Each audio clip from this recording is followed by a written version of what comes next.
Bueno, buenas tardes o noches. No sé en qué hora del día están ustedes, pero para mí es la noche.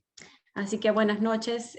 Para las que no me conocen, mi nombre es Gaby Horn y hoy vamos a estar hablando de la última era de la historia de la Biblia, que es la era del fin del tiempo.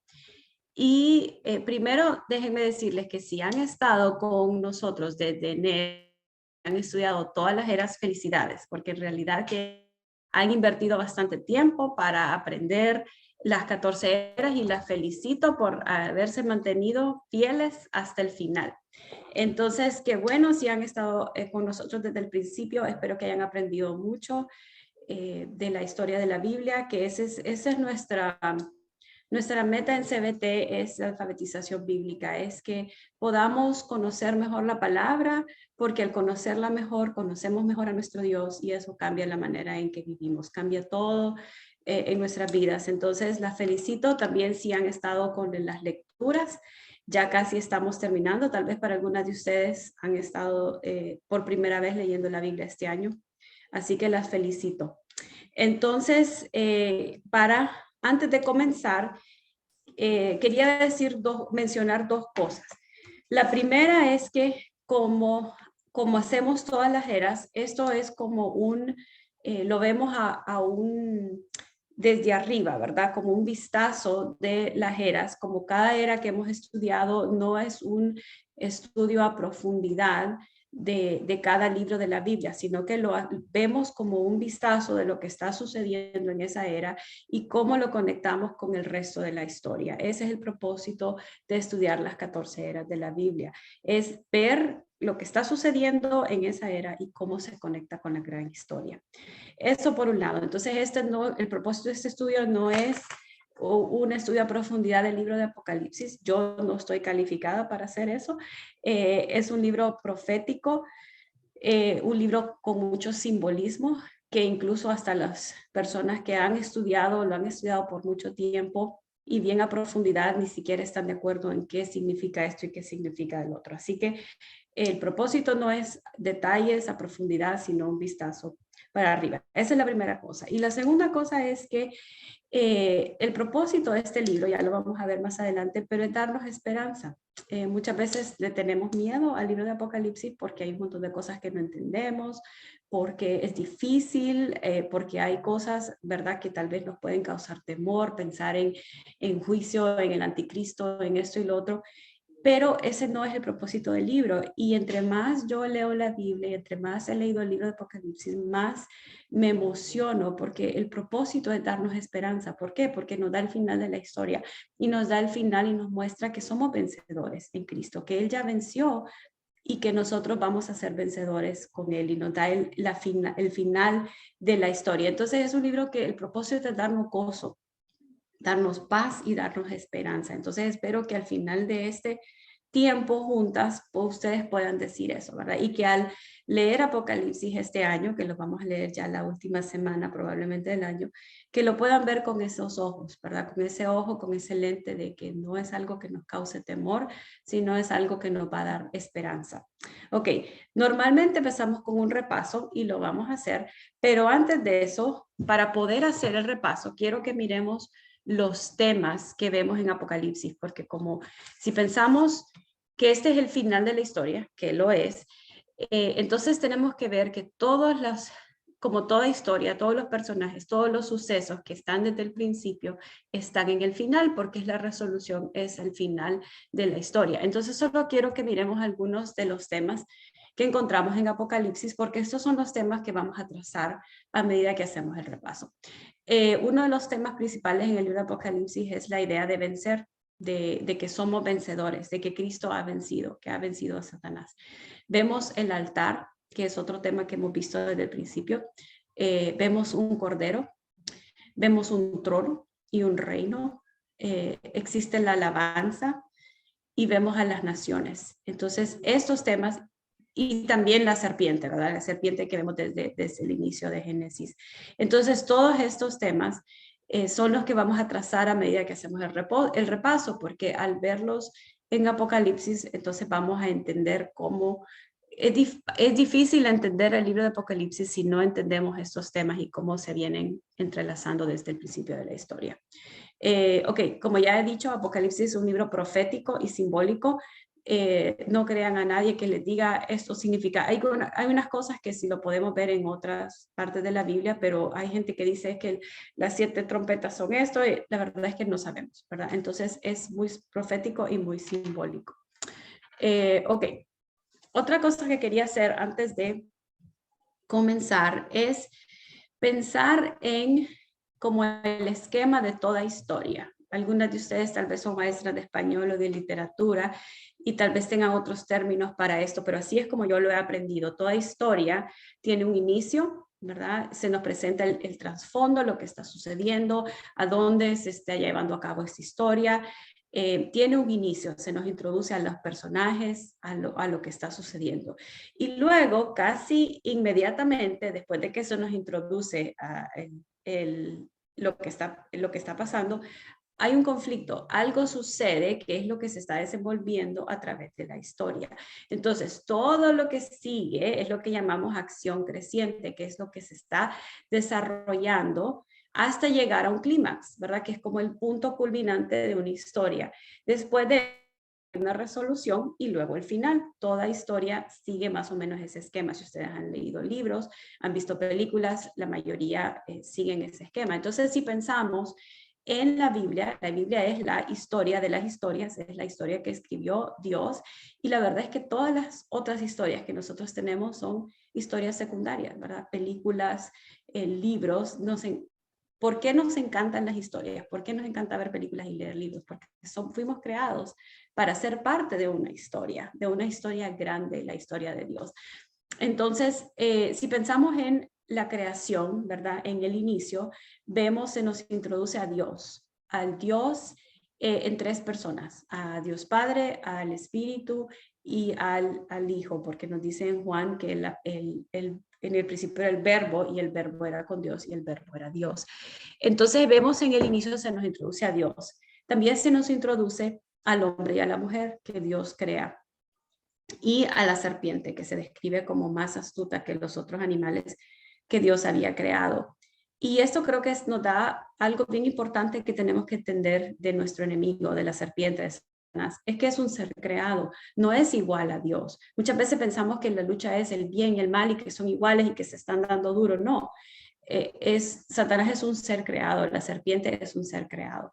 Entonces, eso tenemos en el inicio. Y luego justo, o sea, 2 capítulos después tenemos el conflicto, ¿verdad? En Génesis 3, ¿qué es lo que sucede? El hombre y la mujer desobedecen a Dios, toman del fruto que Dios les había dicho que no tomaran. Perdón, olvidé mencionar que había el árbol del bien y el mal y el árbol de la vida en el inicio. Entonces, ¿qué es lo que causa el conflicto? Que ellos desobedecen a Dios, toman del árbol que Dios les había dicho que no comieran. ¿Y qué causa eso? Causa la muerte, ¿verdad? Ellos no mueren inmediatamente, pero sí mueren espiritualmente, son separados de Dios, causa vergüenza, causa temor, culpabilidad, todo eso. Y el mayor problema que se encuentra aquí como consecuencia de lo que ellos han hecho es la muerte, ¿verdad? Ahora no fueron creados para morir, ahora existe la muerte.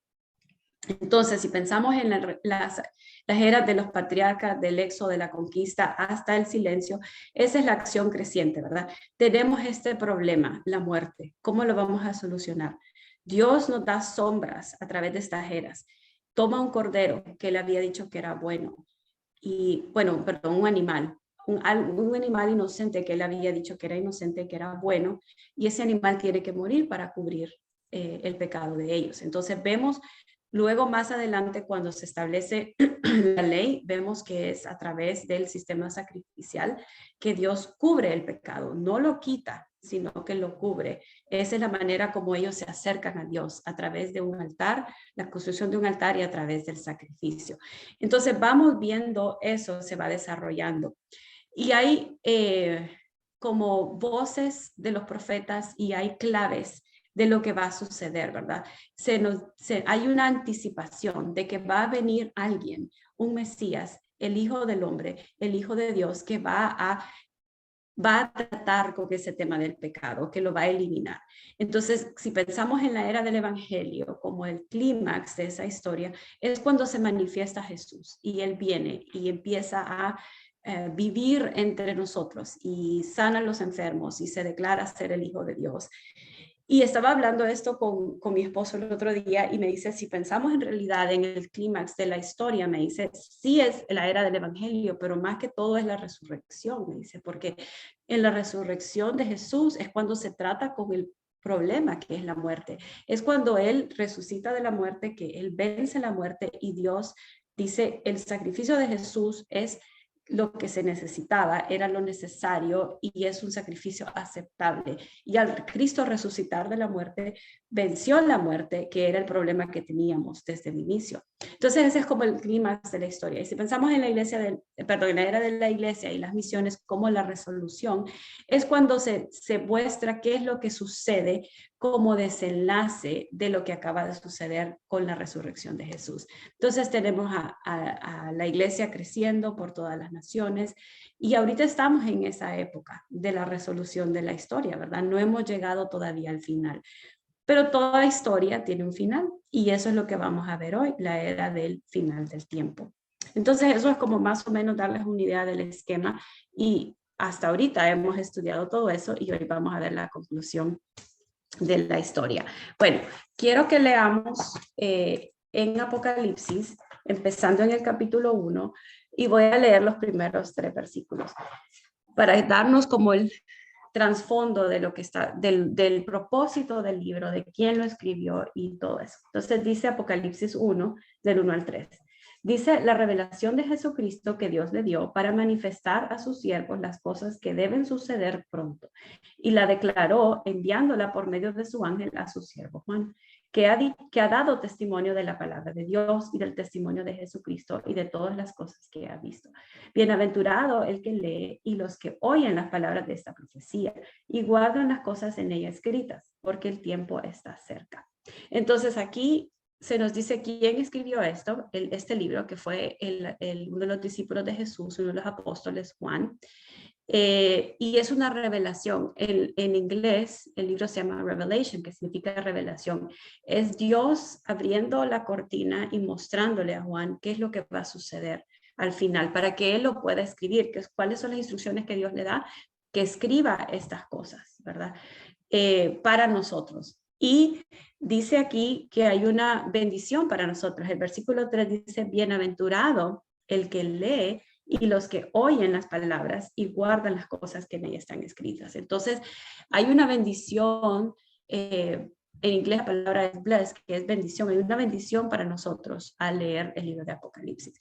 Y si vamos al versículo 8, ahí mismo en el capítulo 1, dice, yo soy el alfa y la omega, principio y fin, dice el Señor, el que es y que era y que ha de venir, el Todopoderoso.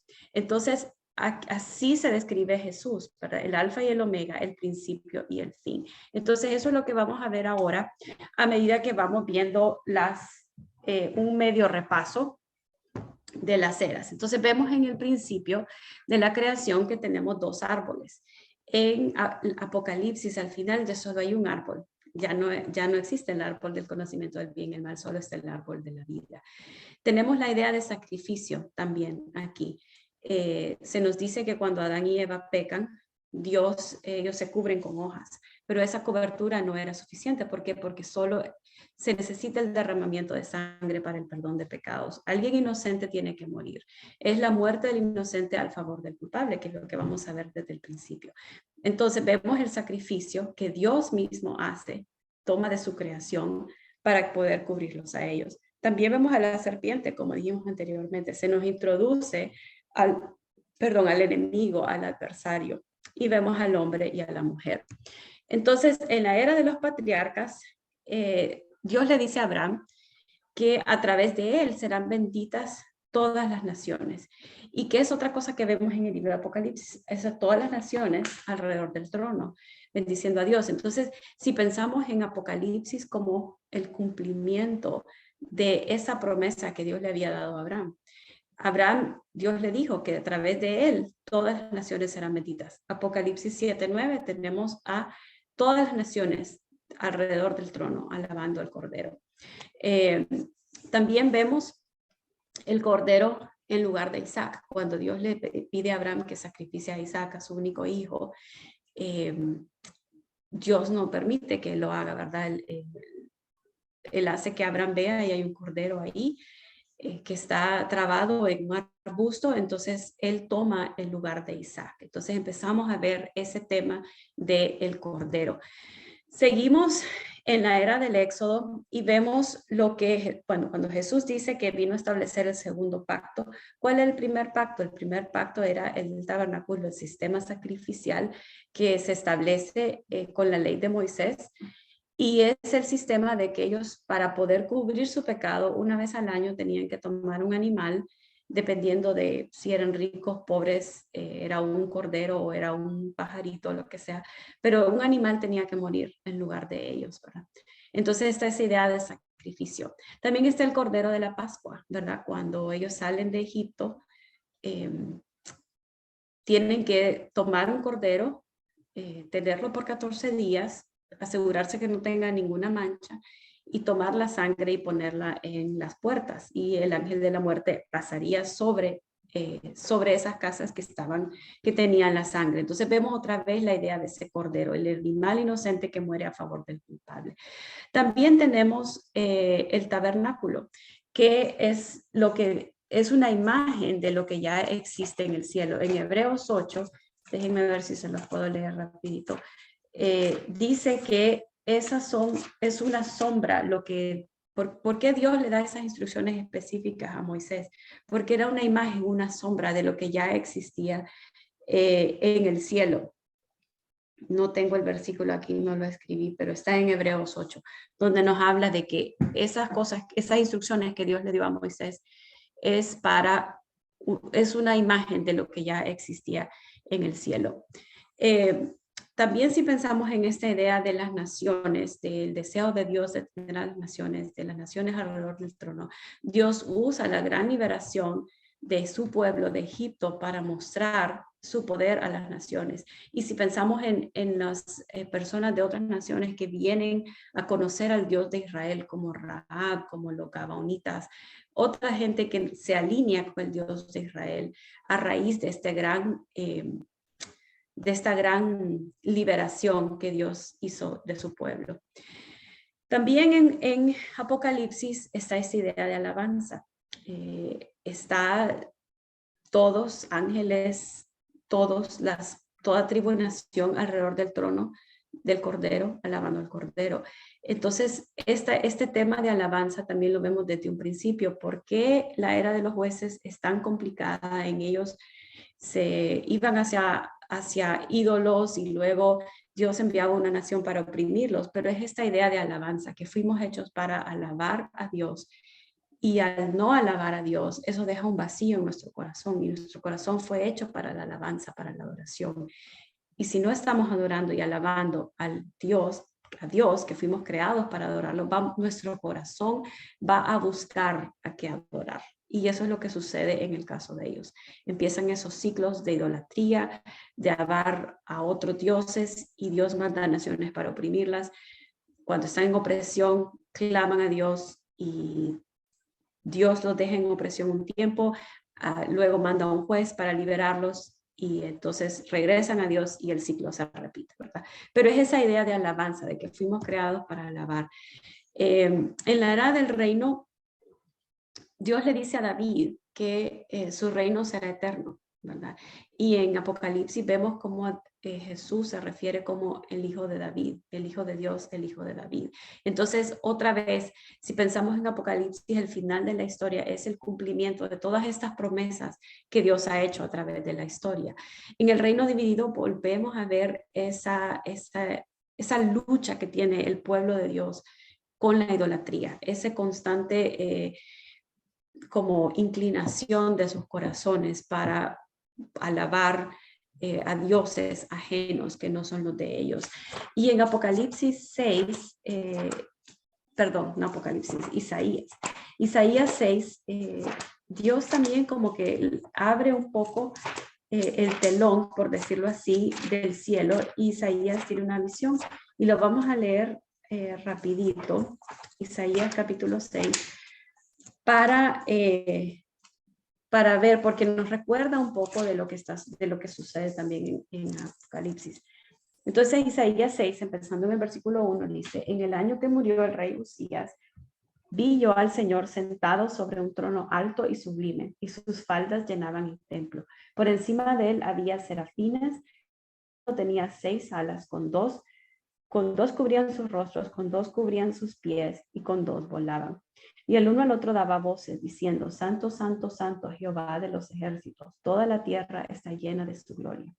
Y los quiciales de las puertas se estremecieron con la voz del que clamaba, y la casa se llenó de humo. Entonces, ¿qué vemos en esta visión cuando Dios abre el telón a Isaías y le muestra un poquito de su gloria? Vemos el trono, vemos a Dios, el trono, vemos alabanza otra vez, ¿verdad? Están serafines cantando: Santo, santo, santo, Jehová de los ejércitos. Y una voz que dice que estremeció como trueno, que es lo mismo que vemos en Apocalipsis. Entonces, Dios como que hay momentos en la historia en que como que abre un poco la puerta y muestra un poco de su gloria, de lo que Él es. Luego, en la era de la conquista, vuelve a hacer eso también con Ezequiel. Vamos a leer unas partes de Ezequiel en el capítulo 1. No sé cuáles versículos, así que solo vamos a empezar. Dice Ezequiel 1:1, dice: aconteció en el año 30, en el mes cuarto, a los 5 días del mes, que estando yo en medio de los cautivos junto al río Quebar, los cielos se abrieron y vi visiones de Dios. En el 5.º año de la aportación del rey Joaquín, a los 5 días del mes, vino palabra de Jehová al sacerdote Ezequiel, hijo de Buzi, en la tierra de los caldeos. Junto al río Quebar vino ahí sobre él la mano de Jehová. Y miré aquí, y miré, y aquí venía del norte un viento tempestuoso y una gran nube, con un fuego envolvente, y alrededor de él un resplandor. Y en medio del fuego alto, que parecía como bronce refulgente. En medio de ella la figura de 4 seres vivientes, y esta era su apariencia. Había en ellos semejanza de hombre. Cada uno tenía 4 caras y 4 alas. Si se van fijando, a medida que vamos leyendo estas visiones que Dios les da, son muy parecidas, ¿verdad? Acuérdense que estos profetas profetizaron en diferentes lados, en diferentes momentos. Sin embargo, Dios les muestra estas visiones. Y dice: esta era su apariencia, bien ellos semejanza de hombre. Cada uno tenía 4 caras, 4 alas, y los pies de ellos eran derechos, y la planta de sus pies como planta de pie de becerro. Centellaban a manera de bronce muy bruñido. Y luego va y explica, ¿verdad? Que había cosas que nosotros no entendemos, y la verdad es que no sabemos en realidad. Tal vez eran seres que, y tanto Isaías como Ezequiel y más adelante Juan, nunca habían visto nada así. Entonces esto es como la manera como ellos están comparando, ¿verdad? Hay unos que tienen cara de león, otros cara de buey, y así son los describe, ¿verdad? Pero también, si ven el versículo 14, dice: los seres vivientes corrían y volvían a semejanza de relámpagos, que es otra cosa que vamos a ver en Apocalipsis. Entonces, si vemos tanto en Isaías como en Ezequiel, hay 2 visiones bien parecidas a lo que vemos en Apocalipsis. Entonces, Dios está mostrando también. Bueno, y sabemos que eventualmente el pueblo regresa, ¿verdad? Después de que han sido exiliados. Ezequiel profetiza durante la era del exilio. Ellos regresan nuevamente, reconstruyen los muros, el templo, y Esdras enseña la ley a la gente. Luego tenemos esos 400 años, perdón, entre el Antiguo y el Nuevo Testamento, donde no hay nueva revelación de Dios, pero sabemos que Dios está obrando, trayendo imperios, bajando imperios, hasta preparar todo para la venida de su Hijo. Cuando llegamos al Evangelio, ¿qué es lo que dice Juan el Bautista cuando ve a Jesús? Dice: he aquí el Cordero de Dios que quita el pecado del mundo. Y una de las cosas que vamos a leer en Apocalipsis es cuando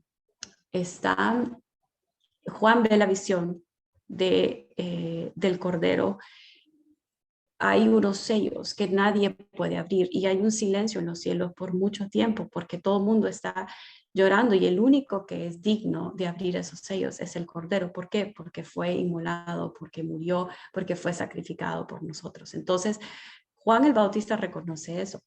Perdón, porque cuando ve a Jesús dice el Cordero de Dios que quita el pecado del mundo. Y esa palabra es clave porque a través de lo que hemos estado viendo, el pecado solo ha sido cubrido. ¿Verdad? El sacrificio animal nunca puede quitar el pecado del hombre, pero el Cordero de Dios quita. Jesús vino a quitar nuestro pecado. Es nuestro sumo sacerdote. No tenemos tiempo de leer todo esto, pero si ustedes leen Isaías 53, si han leído ese pasaje, habla de cómo Jesús fue el siervo, ¿verdad? Que murió, como un cordero fue llevado al matadero. Nuevamente vemos esa imagen del cordero. Y bueno, la era de la iglesia nos da la propagación del mensaje del evangelio que va a todas las naciones.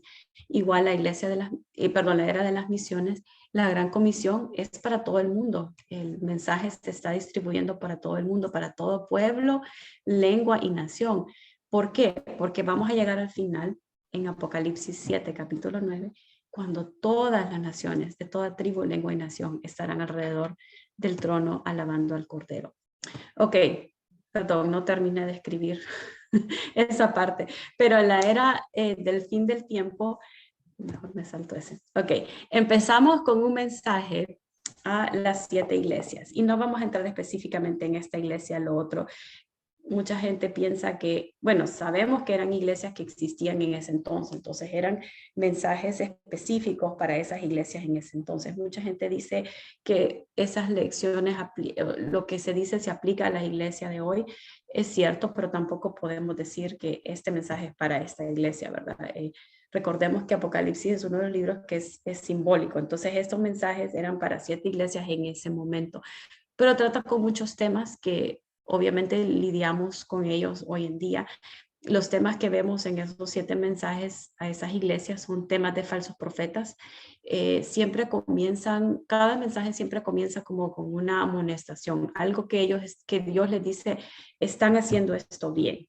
Sin embargo, están haciendo esto mal, ¿verdad? Y siempre hay como una bendición y una bienaventuranza. Entonces, los temas que trata son falsos profetas, habla mucho de las posesiones, del materialismo, del amor al mundo, de perder el amor a Cristo, perder ese primer amor que hemos tenido, de la inmoralidad sexual y de la idolatría. Esos son algunos de los temas que se tratan en nuestros mensajes a las 7 iglesias. También vemos que en estas iglesias, si leemos los mensajes, hay problemas tanto internos como externos, ¿verdad? Hay problemas que son causados dentro de la iglesia, pero también hay problemas que vienen de afuera, de persecución y distintas cosas. En todas Jesús llama al arrepentimiento para algo. A cada iglesia hay un llamado al arrepentimiento, cada mensaje para algo que están haciendo mal. Y también hay recompensas. Jesús siempre llama, o siempre en todos los mensajes hay una recompensa para las iglesias. Entonces el libro de Apocalipsis comienza con eso, con un mensaje a las 7 iglesias. Y déjenme regresar a Apocalipsis. Ok, y luego se nos introduce al Cordero. Bueno, la adoración. Voy a empezar a leer en el capítulo 4, versículo 1. Después del mensaje a las iglesias, Juan dice, después de esto miré, y aquí una puerta abierta en el cielo, y la primera voz que oí como de trompeta, hablando conmigo, dijo, sube acá y yo te mostraré las cosas que sucederán después de estas. Entonces Dios está mostrando ya qué es lo que va a suceder. ¿Y qué es lo primero que Juan ve? Versículo 2, ve un trono establecido en el cielo y en el trono uno sentado. Y dice, el aspecto era semejante a piedra de jaspe y de cornalina, y alrededor de él un arco iris. Dice, había alrededor de ese trono 24 tronos. No me pregunten qué significa todo esto porque la verdad no les puedo decir. Pero habían 24 tronos con 24 ancianos. ¿Y qué es lo que está sucediendo aquí? Alabanza. Vemos en versículo 7 dice, el primer ser viviente era semejante a un león, el segundo un becerro, nos recuerda las visiones que tuvieron tanto Isaías como Ezequiel. Y él describe a estas criaturas, ¿verdad? Y luego en el capítulo 5 dice que vi en la mano derecha del que estaba sentado en el trono un libro escrito por dentro y por fuera, sellado con 7 sellos. Y un ángel fuerte que pregonaba a gran voz: ¿quién es digno de abrir el libro y desatar sus sellos? Y dice que no se encuentra nadie digno, y que al final se muestra que es el Cordero, el único que es digno. ¿Y cómo se describe? En el versículo 5 dice: y uno de los ancianos me dijo: no llores, he aquí que el león de la tribu de Judá, la raíz de David. Entonces, ¿qué nos dice esto del Cordero? Es de la tribu de Judá, ¿verdad? Como ya sabemos de Jesús, y la raíz de David, esta promesa que Dios le había dicho a David, que nunca iba a faltar alguien de su linaje en el trono. Dice: ha vencido para abrir el libro y desatar sus 7 sellos.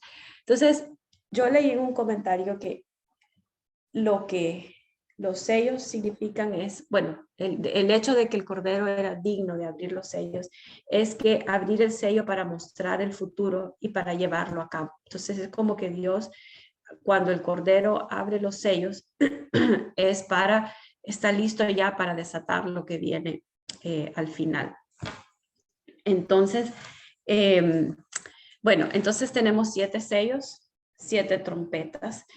Entre los 7, después de los 7 sellos y las 7 trompetas, entre las 7 trompetas y las 7 copas, está todo lo que conocemos del anticristo, que tampoco voy a entrar a detalles porque hay muchas cosas que no sabemos, pero nos habla del anticristo, de lo que va a venir. Entonces, como que tenemos, el Apocalipsis nos da una idea de los eventos, ¿verdad? Incluso Jesús habló de estos eventos.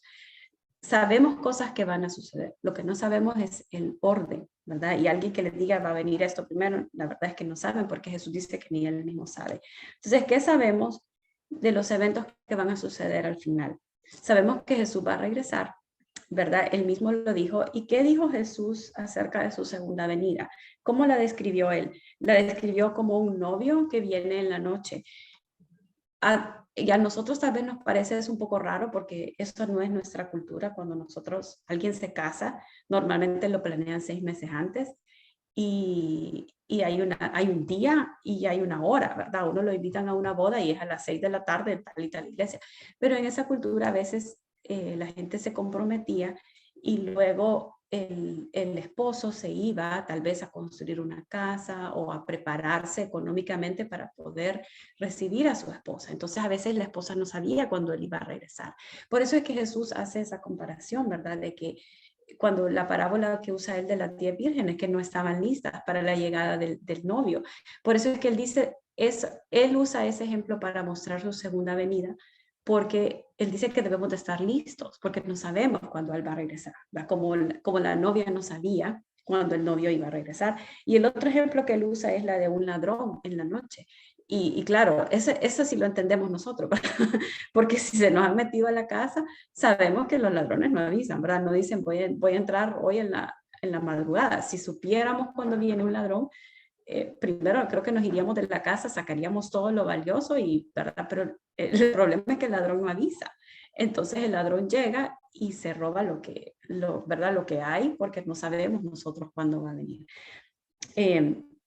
Y esos son los 2 ejemplos que Jesús usa para hablar de su venida, ¿verdad? Que va a ser cuando menos esperamos, no sabemos, como un ladrón, como un novio que viene a buscar a su novia. Entonces sabemos que Jesús va a regresar nuevamente. ¿Cuándo? No sabemos. También la Biblia habla de un periodo de tribulación, ¿verdad? De bastante sufrimiento, de bastantes cosas. Habla de un reino de 1000 años de Jesús y habla también de un anticristo. Hay muchos eventos que se nos describen en el libro de Apocalipsis. Lo que no sabemos es específicamente el orden, ¿verdad? Hay gente que cree, hay diferentes campos. Hay gente que cree que Jesús va a venir antes del periodo de tribulación. Hay gente que piensa que va a venir en medio. Hay gente que piensa que va a venir después. La verdad es que nadie sabe. Ok. Y lo que sí sabemos es que al final va a haber un nuevo cielo y una nueva tierra. Y solo quiero leer algunos pasajes. Aquí déjenme ver si los encuentro. Creo que es en Apocalipsis 8.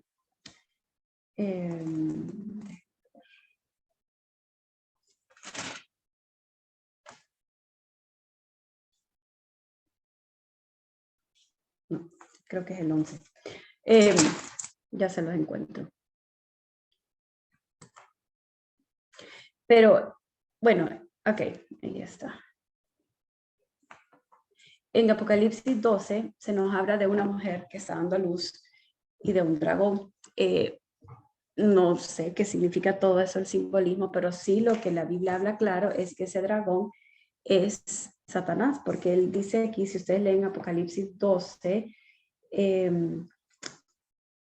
voy a empezar a leer en el versículo 13. Dice, y cuando vio el dragón que había sido arrojado a la tierra, persiguió a la mujer que había dado a luz el hijo varón.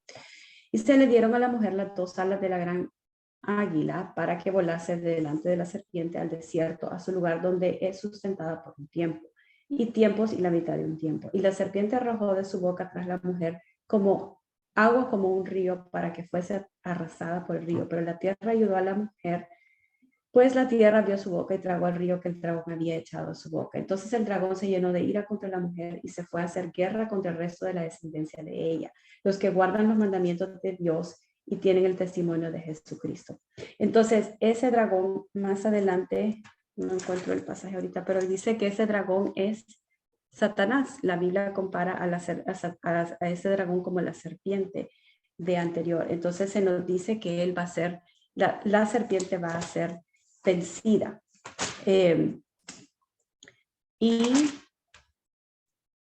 como les digo, van a ver todos estos eventos, ¿verdad? Pero ya cuando llegamos al capítulo 19, al final tenemos un evento principal, que es la cena de la boda del Cordero. Y eso es lo que todos anhelamos, ¿verdad? Es cuando Jesús viene por su esposa, que es la iglesia, y se celebran las bodas del Cordero.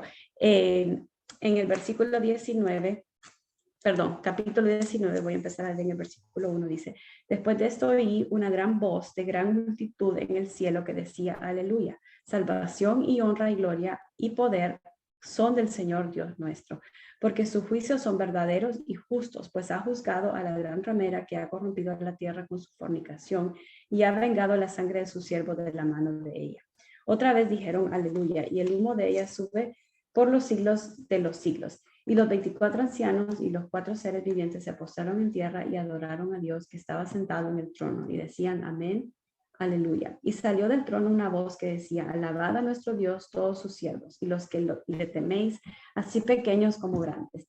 Y oí como la voz de una gran multitud, como el estruendo de muchas aguas y como la voz de grandes truenos que decía, aleluya, porque el Señor nuestro Dios todopoderoso reina. Gocémonos y alegrémonos y démosle gloria, porque han llegado las bodas del Cordero, y su esposa se ha preparado, y a ella se le ha concedido que se vista de lino fino, limpio y resplandeciente, porque el lino fino es las acciones justas de los santos. Entonces, tenemos este evento que es la cena de la boda del Cordero. Y luego el capítulo 20 habla de los 1000 años que Jesús va a reinar. Y luego hay un juicio, el juicio del trono blanco. Y el capítulo 21 empieza nos habla del cielo nuevo y la tierra nueva y la nueva Jerusalén. Voy a leer algunos versículos porque la verdad es que yo no lo puedo explicar bien, pero yo creo que al solo leer estos versículos como que nos llena de ánimo. Yo no sé ustedes, pero a mí en realidad me da escalofrío cuando leo esto.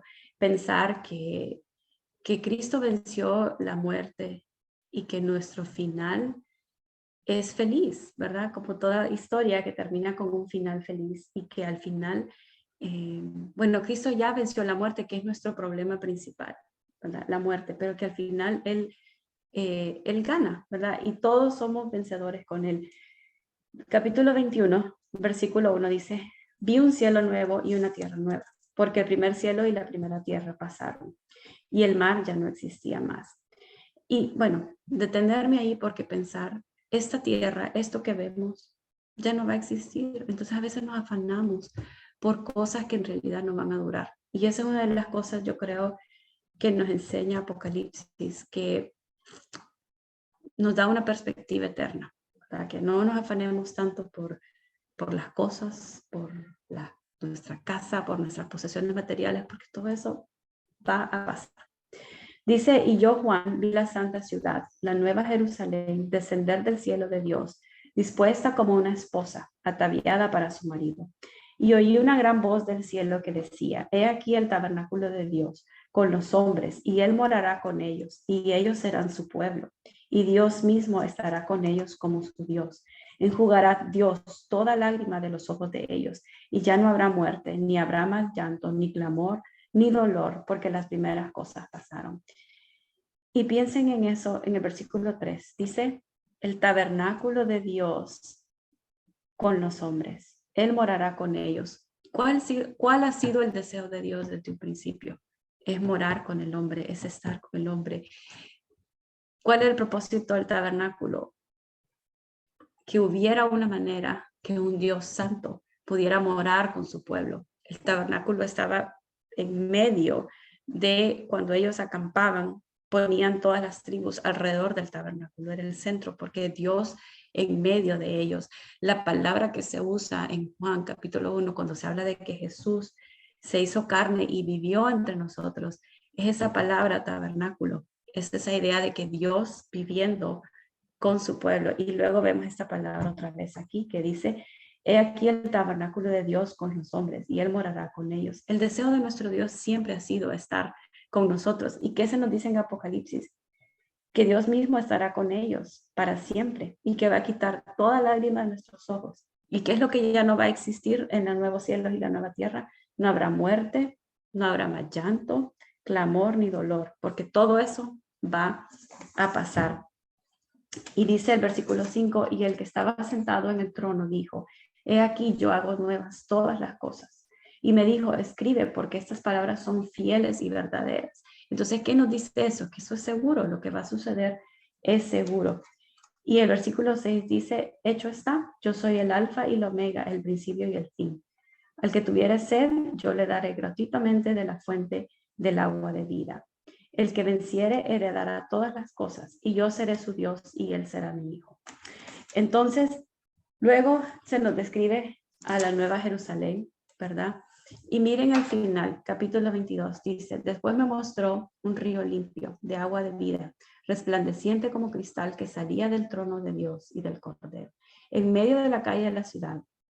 Y a uno y otro lado del río estaba el árbol de la vida, que produce 12 frutos, dando cada mes su fruto, y las hojas del árbol eran para la sanidad de las naciones. Y no habrá más maldición, y el trono de Dios y del Cordero estará en ella, y sus siervos le servirán, y verán su rostro, y su nombre estará en sus frentes. No habrá ya más noche, y no tienen necesidad de luz de lámpara ni de luz del sol, porque Dios, el Señor, los iluminará y reinarán por los siglos de los siglos. Entonces, ¿qué tenemos aquí?